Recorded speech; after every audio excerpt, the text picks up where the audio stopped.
Now, there's a difference between a puppet and a ventriloquist dummy, and that's an important distinction Is there? because puppets are wonderful. Puppets have puppets are operated from beneath Hmm. or with a wire, sometimes with more than one person, and Okay. their voice may be added in later. It may be spoken then, but there's no closing your mouth or whatever. Puppetry is an art. Ventriloquism is something you can always learn to do from a comic book for like a quarter. Learn to throw your voice. Hi, I'm Jeff, and I'm a therapist. And I'm Tyler, and I'm a patient.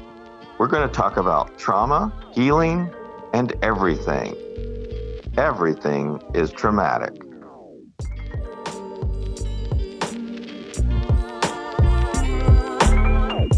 You want me to just like not even say hello, welcome to the podcast, fuck all that? Like they know they're at the podcast because they're listening to it, or Yeah, just jump in. just jump in?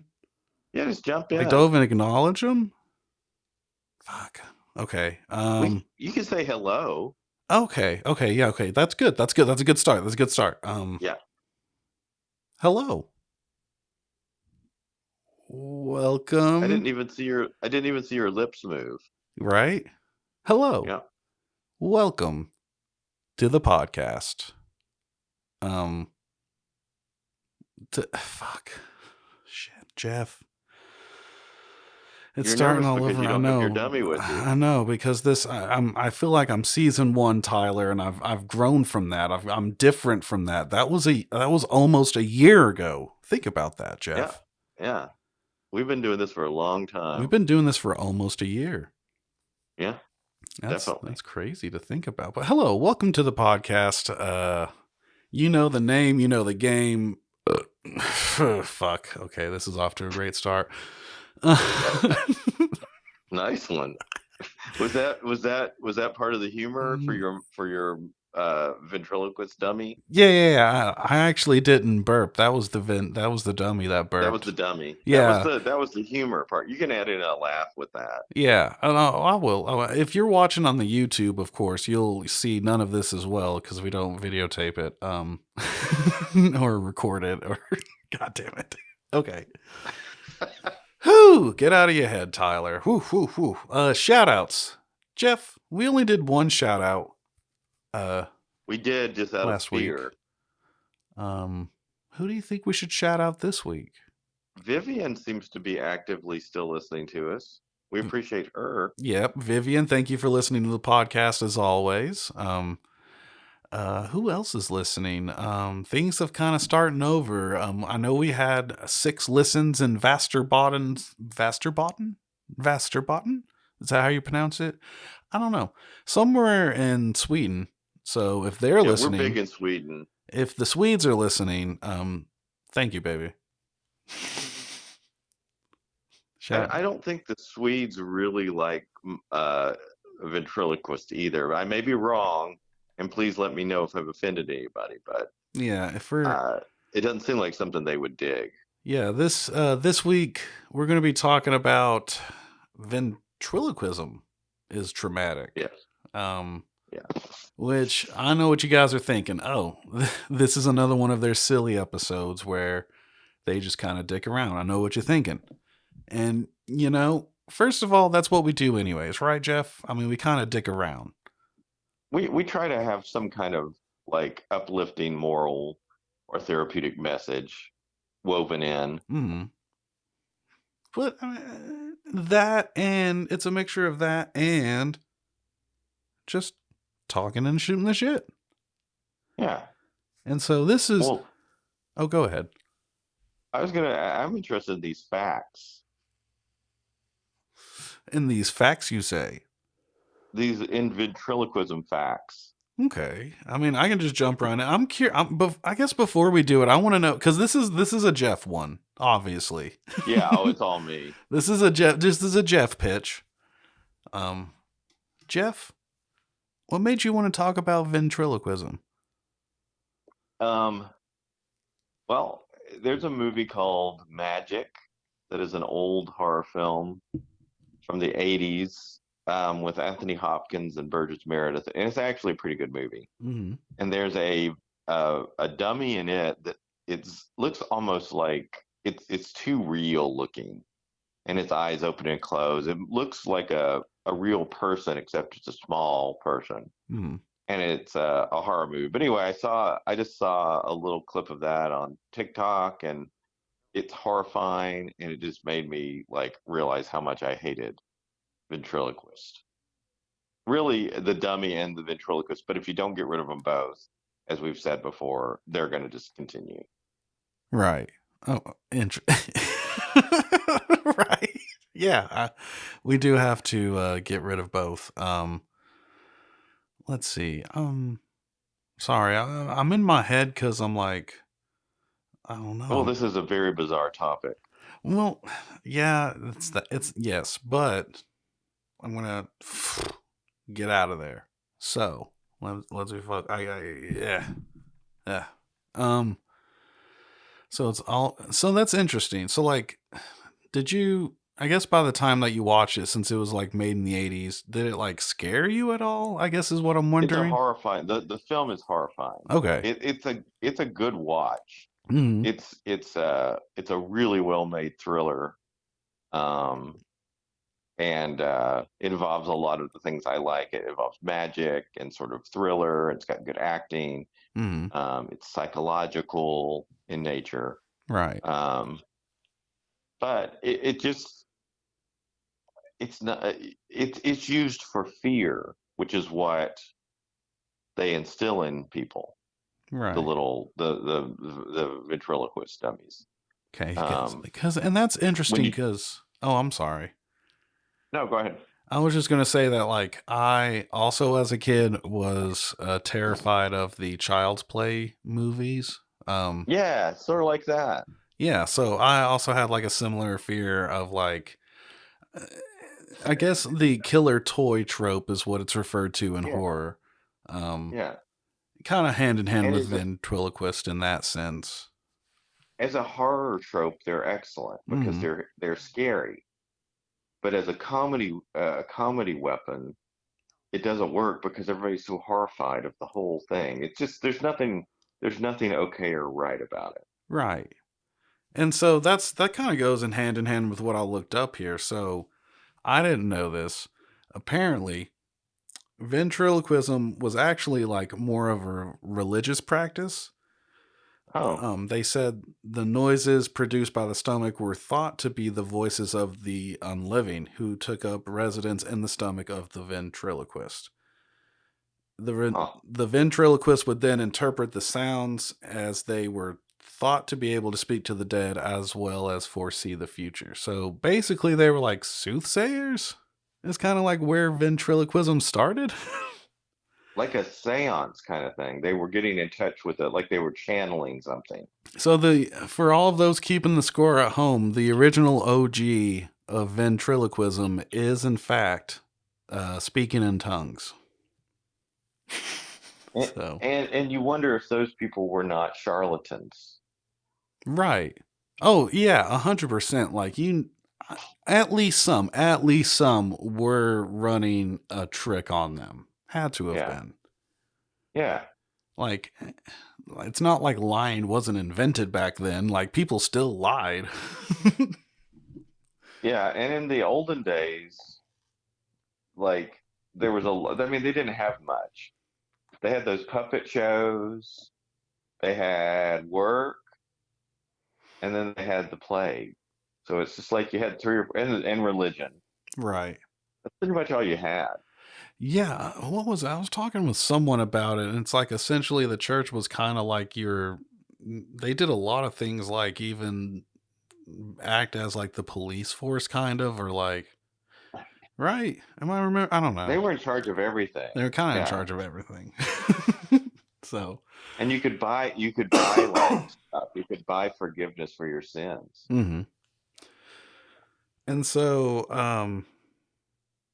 where it switched from like religion to it being more of an entertainment thing was kind of around the 18th century, where you'd have like like traveling shows, markets and shit. And like you'd have people that like wouldn't necessarily like hold an object and like use it as like this other living thing. What they would do is kind of just throw their voice, you know, Yeah. like make it sound like it's coming from somewhere afar. Was kind of like that big Okay. thing. That's what I kind of looked up on the history of it. Obviously at a certain point, someone looked at a fucking doll and was like, if I can make those fucking lips move, I could.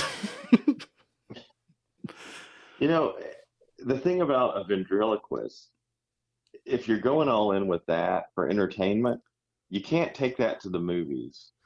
You can't further that. The only thing you can do is continue to do ventriloquism because it's not like you're going to play a character and also continue with your ventriloquism. So it's like it's the least talented bottom low level of like I have no talent, so I'm gonna I'm gonna do this. Could a case not be made for the talent of throwing your voice? No? I mean, is it really throwing your voice? I mean, no, it's the illusion of it, but I think it's impressive for someone to speak so clearly and not move their lips. I mean, I guess, but I think any of us could learn to do that You think so, Jeff? at different levels of success. I was I'm right. I was trying to. What do you think, there, Jeff? This is me clenching my mouth and not. talking without losing my lips right now. Actually, I'm Yeah, doing my teeth. I have my teeth closed. yeah. Same here. My teeth are closed, and I'm trying not to move my lips. I sound pretty And dumb. it sounds freaky, right? And Yeah. that's what they sound like. So And then they're just the humor is low brow. It's just like it's always about like you took me out of the box. I'm out of the box now. Don't put me in the box. oh, he's the one playing with wood. Like shit like that. Yeah. Yeah. Yeah. Yeah, someone's hard. Yeah. Or it's like what's his name? The patron saint. I mean, he's got all these Oh, characters. Jeff Dunham, who has all the racist Yeah. Yeah. stereotypes. Yeah, Yeah. Yeah. I yeah. mean, it's just like, yeah, it's easy. Mm. The people that like Jeff Dunham are the people that like vote for Donald Trump. Well, Jeff, as I told you earlier, as a kid, I did Yeah, but enjoy that his was before puppets. Trump. Kids like all kinds of stuff. It's stupid. Kids like all kinds Well, of stupid things. it's fun, that kind of lowbrow humor is fun. Hmm. What is his character, Ahmed, the terrorist? Yeah, there's Ahmed, the dead terrorist. There's the jalapeno on a stick. Yeah, yeah. So that's the Mexican. There was Bubba J. There's an old man. There's Walter. Man, I Oh, know doesn't he him. have like an African like an African tribesman or something? He had a pimp. I think his Okay. name was like Sweet J. He used J a lot. There was Bubba J, Yeah. Sweet J, And he's AJ. he's as white can be. Yeah. Yeah, his act is very Jeff much Dunham. like, I'm just a good old boy that like to play with puppets and I like to have ventriloquists. sex with dolls. I want to be a pedophile, but I can't be, so I'm gonna make these little dolls that I can stick my hand inside Hot take. Dunham. Pedo? of. I mean, he's very popular He is very because he's popular. really the only ventriloquist working. Hmm. So he doesn't have any competition. This is true. Like, I mean, who's really going puppet for puppet with him? Nobody. He was going dummy for dummy with him. Yeah, Um, it's nobody. Nobody's doing it. no. So I did mention that there's gonna be some Freud kind of mixed in here. Our good friend Freud, he likes them young. That's why he can't live near a school. um, and I mean, I looked it up of kind of like why we because I mean, I guess we know why. We know why we find these things fucking horrifying. We know Yeah. why we find them traumatic, and it's the theory of like it's the uncanny valley. Yes. And so you probably know more about this than I do about um, Freud's essay called "The Uncanny."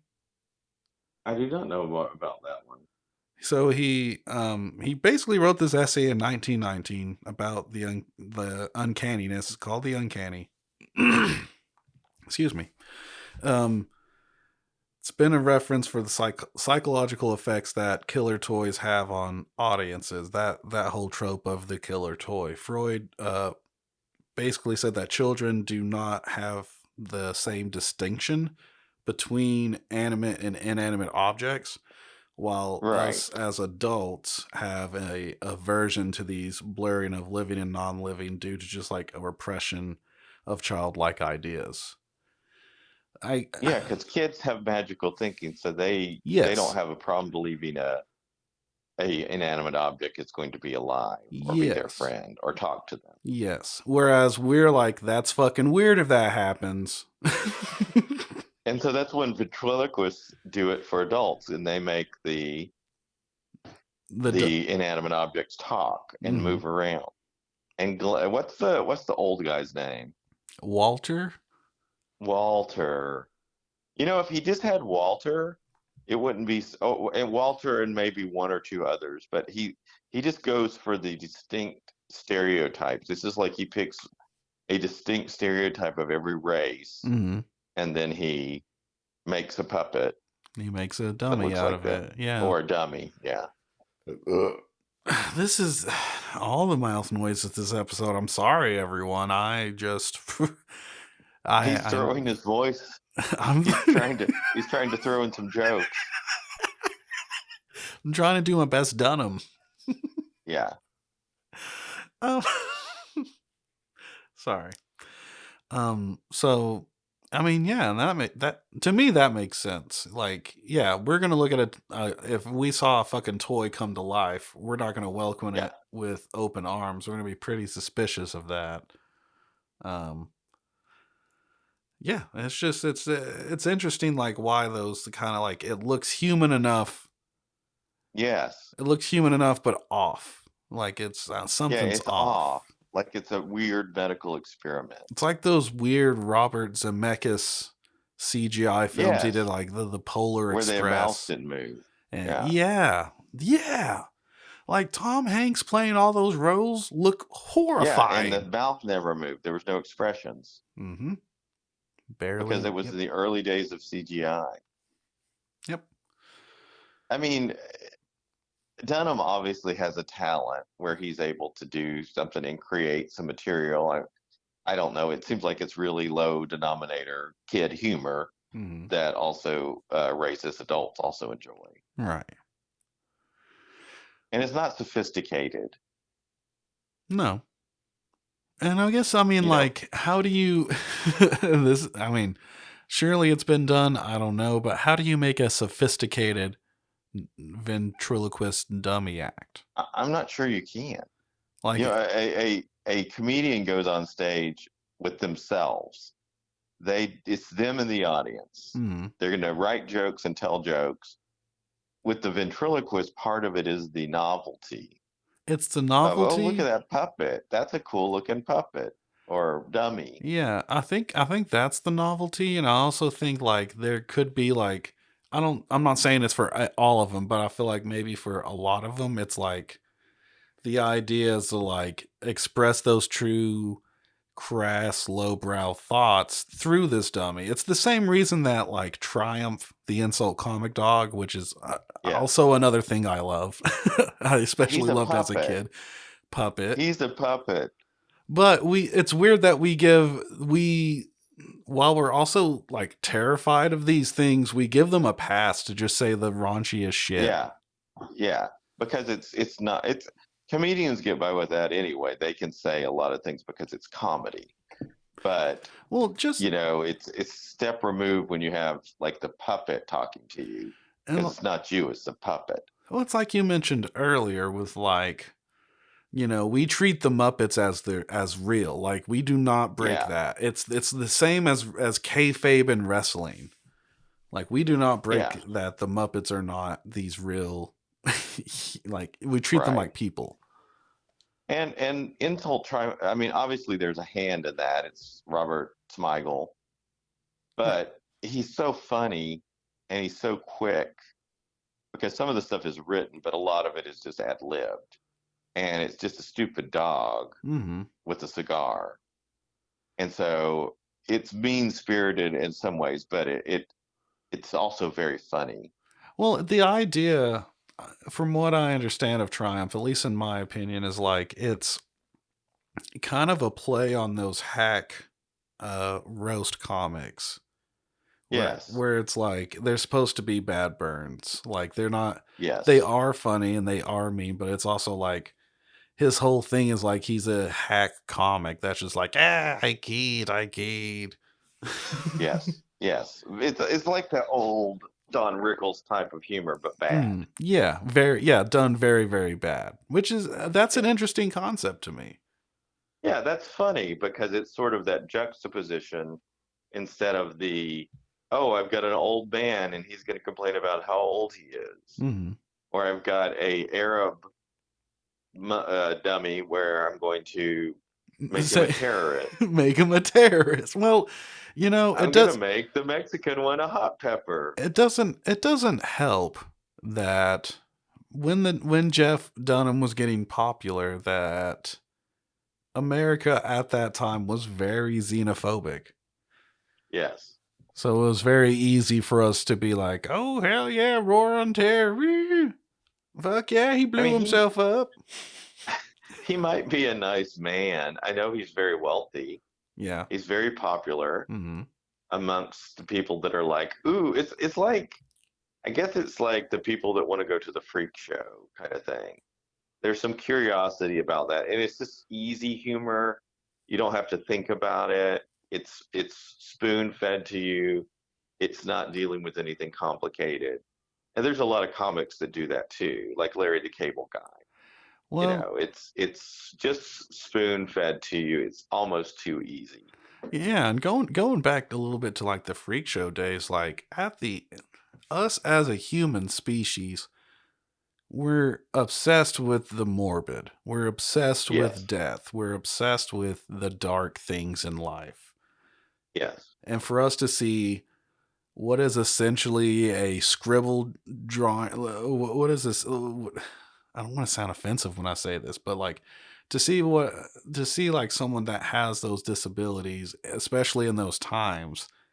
Of yes. course, they're Because there were, there's no internet. There's no, you didn't. I mean, it was like somebody from India was a freak that time because we didn't see that in America, or hmm a bearded lady, all these different things, the strong man, the fat man, the skinny woman, which is all these yeah. different things. I love that, like the man who doesn't smoke cigarettes. Like Yeah, that's yeah, exactly. That was a huge.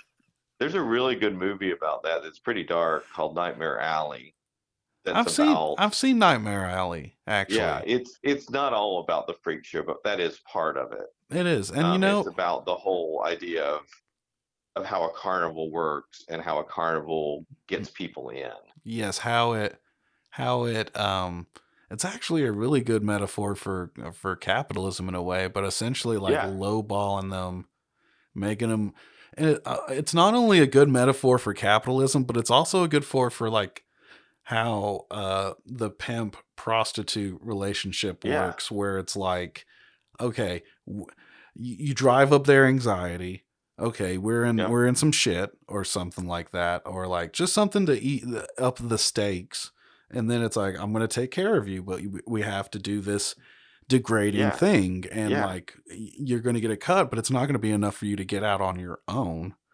right. It's a very good psychological thriller horror film. One Has a lot thing of psychological elements in it too. One thing I would say about Nightmare Alley, as much as I love it, and you guys can call me pompous and a dick, and I don't care, the carnival scene could have been intermediate flashbacks. It didn't need to be its own fucking 30, 45-minute section of the goddamn movie. You could have flashed back to the important parts. And I get what he's doing. Sure. You want to be in the carnival, yada, yada, yada. But motherfucker, I got I think shit that to was do. sort of that was, yeah, I mean, I think that was some of the slow burn nature of it. But yeah, I mean, it was, they did a black and white version of that too. Yes. Yeah. Yeah, they did. I kind of want Color to in see black that. and white. Yeah, I kind of want to see that. And we're trying to tie this into healthy psychological things. Humor is a very good way to deal with stress, to deal with depression. Sometimes humor yourself or watching a movie that's funny or a comedian that's funny to lighten the mood. And so if Jeff Dunham helps you feel better and works on your depression, by all means, listen to Jeff Dunham. And I mean, if you hate Jeff Dunham, hate him. Fuck Yeah, him. find some other humor, find some real humor. I mean, all of it. At the end of the day, it is just it's a way to feel something. It's a way to feel alive. It's a way to laugh. It's a way to feel joy. It's a way to cut up. And I mean, humor is subjective. All of that is subjective. If you like ventriloquist, if you are an inspiring ventriloquist right now listening to this podcast and you feel discouraged, let me just say, don't. And if you're discouraged by this, then you're going to be discouraged by a lot because this is this is light treading compared to jocks and bullies breaking your dummy. You know, like And figure out a way to make it original and different. You or can honor the craft. honor the craft, make it your own. Don't be a hack, which is easier said than done. I feel like the biggest hack in the fucking world sometimes, but I just have to keep making things because you make enough things and you do enough things, and eventually you don't become a hack. It's like a juggler. Juggling is incredibly hard,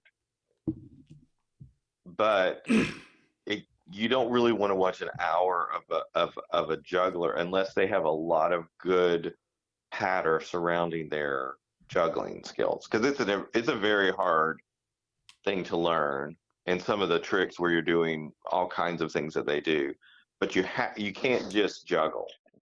You're gonna have to do something else with it to make it stand above. Right. And so I think Dunham just uses the stereotypes, and it He works he because does he does kind of use that as a crutch, which is it almost seems like a crutch on a crutch. I mean, you're already a ventriloquist.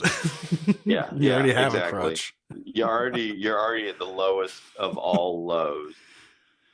Only I mean the only thing below you is a mime. Well, something that I also kind of thought about and looked up while thinking about ventriloquist, and like, I'm glad you mentioned like the horror movie magic because because I looked up stuff about the killer toy trope, and I mean, like 9 times out of 10, like when the killer toy is the main antagonist, it's usually the scene usually ends with like the child destroying the toy or the toy getting destroyed, kind of Yes, representing like a death of innocence, a loss of innocence, and completing a cycle of violence that exists yes. between what is life. Which I thought was interesting too, because I mean, something I never really thought about. I never watched Child's Play and was like, yes, this loss of innocence. You know, It's very it's cathartic. I was thinking this is a little off of that, but the revenge movies like the guy that's gonna like I can't think of the name right now, the enforcer where the guy goes out and kills the bad guys or Death Wish or whatever. Those or revenge movies are so satisfying because the bad guys get their due. And in the or real world, that it's sort of gray, but it's so neat to be like, okay, so this is the bad guy. The good guy's always going to win against the bad guy. yeah, And so it's nice to see the evil be defeated Um, but now they're doing the movies like Megan, which is about a doll that looks like a real person. And there's a new one where she's not a doll, but Abigail, where she's a teenage, like a little girl vampire. So now the children are deadly. So they're not toys, they're just deadly children. Well, it's kind of playing on the fears of AI as well, really. Yeah, sure. Yeah. The Megan thing definitely is AI Hmm. or robotic or whatever. Yeah, I mean, you could say that about 2001, even in a way. At least consciousness in an AI. Yeah. That is, yeah, that's it is kind of like, also you missed the best revenge movie, Jeff. I spit on your grave. I mean, yes, RoboCop. Yeah. Yeah. Human, human robot, cyborg. Yeah. I mean, he literally gets crucified, Jeff. Yeah. Yeah. He does with a shotgun. I think that I'm not sure. I don't even know how to say his name. Uh, Paul for yeah, I can't say it. Vorheven. Yeah. He's a talented filmmaker, but he also is. He seems to have a little bit of a over the top kind of. He's very anti-religion while still sort of focusing on religious themes in a lot Yeah. of his film, which is fine. It's just that it's a very heavy-handed. He is not. He does not have a light touch.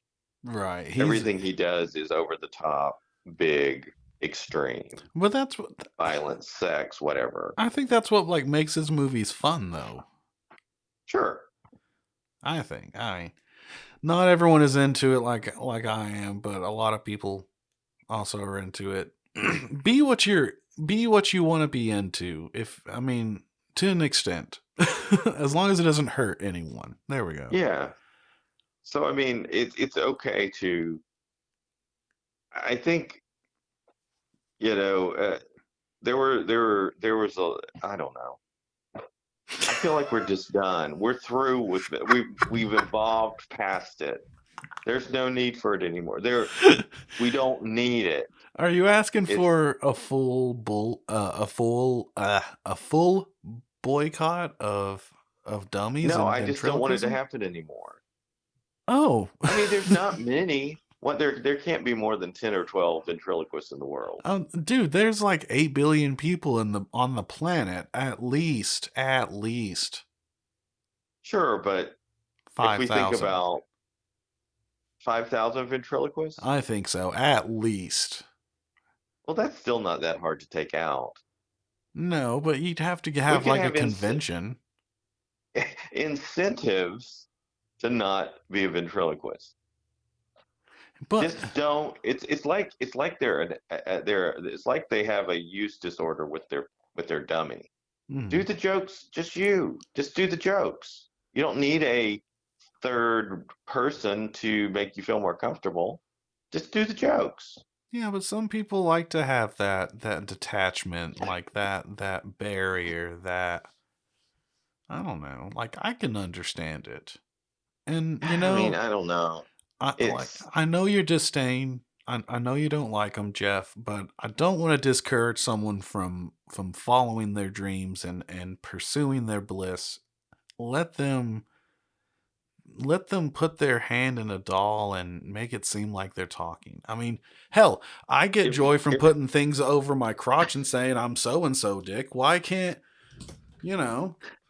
this might lose us a listener, Oh but no. if we do have any ventriloquists or wanting to be ventriloquists, that's your dream, you can go to hell.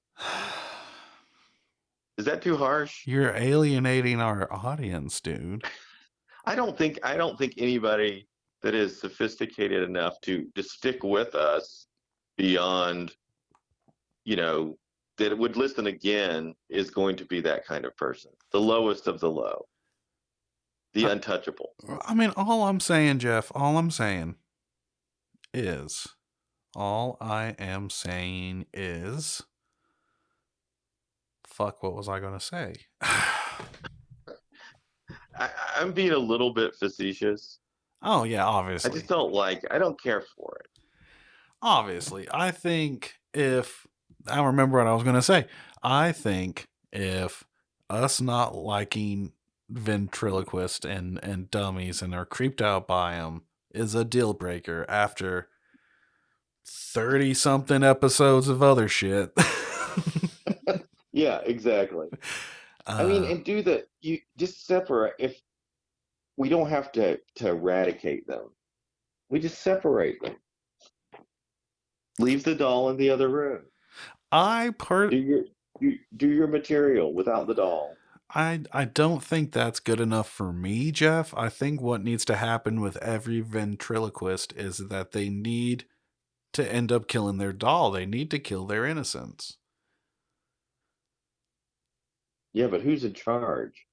Who's really pulling the strings, There's an so to old speak? hold on. There's an old movie about that. I'm pretty sure.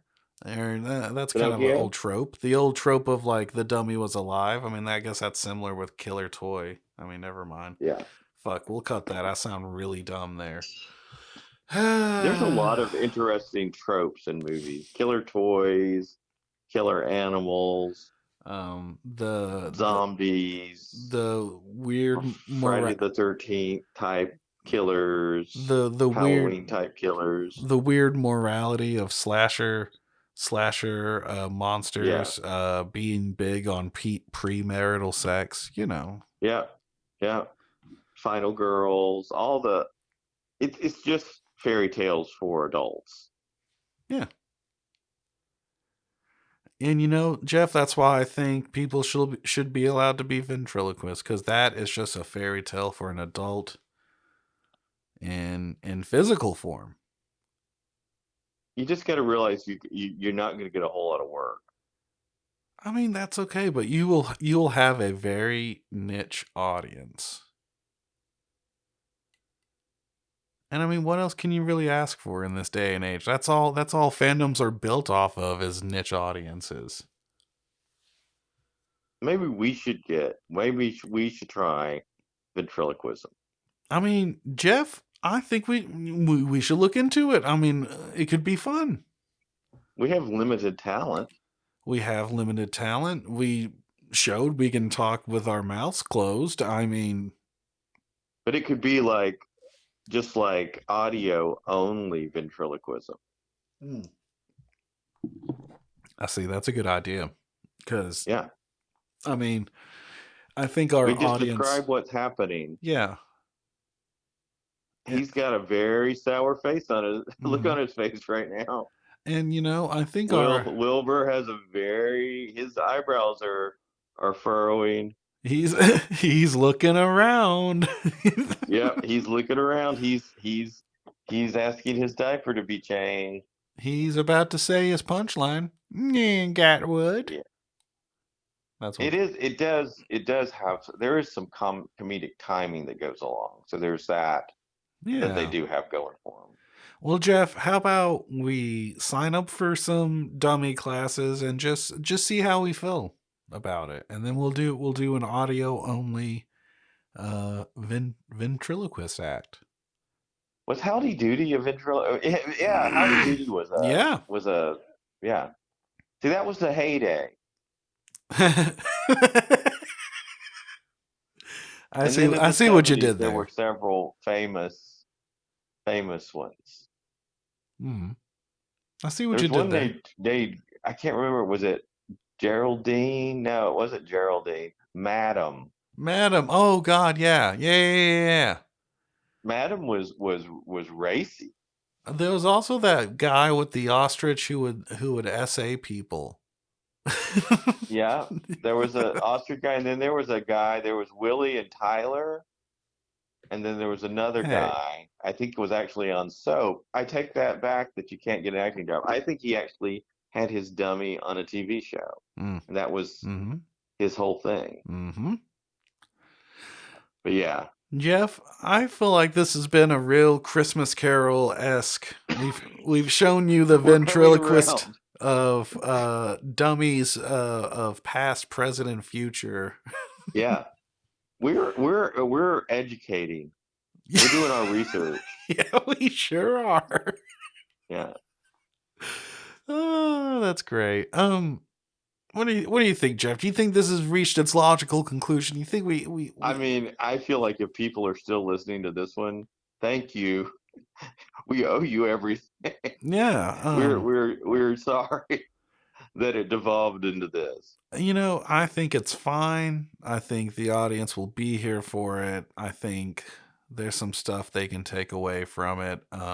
Yeah, and if you have an opinion on ventriloquism, let us know Yeah, in let the us know. comments. Let us know in the We we're we're comments. we're we're willing to listen and learn. Maybe there's something that we're missing. There is. And Jeff, I've thought about it. I think I'm going to set up an email. Ah, I think I'm going to set up a everything is traumatic email if it's not taken, and have that's it to where nice. people can email us questions, comments, We concerns. could communicate with our fans. Yeah, Send them goodies. all 8 of them. Send them pictures of us with our ventriloquist dummies that we're Yeah, going to get. we'll send them once we sign up for the dummy classes. It'll be great. Oh Lord. Well, Jeff, as always, thank you so much for doing this podcast with me. Truly, I, I, I, I truly respect you as a human being, and I appreciate your uniqueness. I envy it. I love it. I relish in it. Thank you for being you. Thank you all for You're listening. welcome. You're welcome, my friend. Yeah, and Um, you don't. everybody take care of themselves. Stay away from Jeff Dunham. Yeah. This has been all of us here at Everything is Traumatic. I'm Tyler, And I'm Jeff. and as always, steer clear of Jeff Dunham.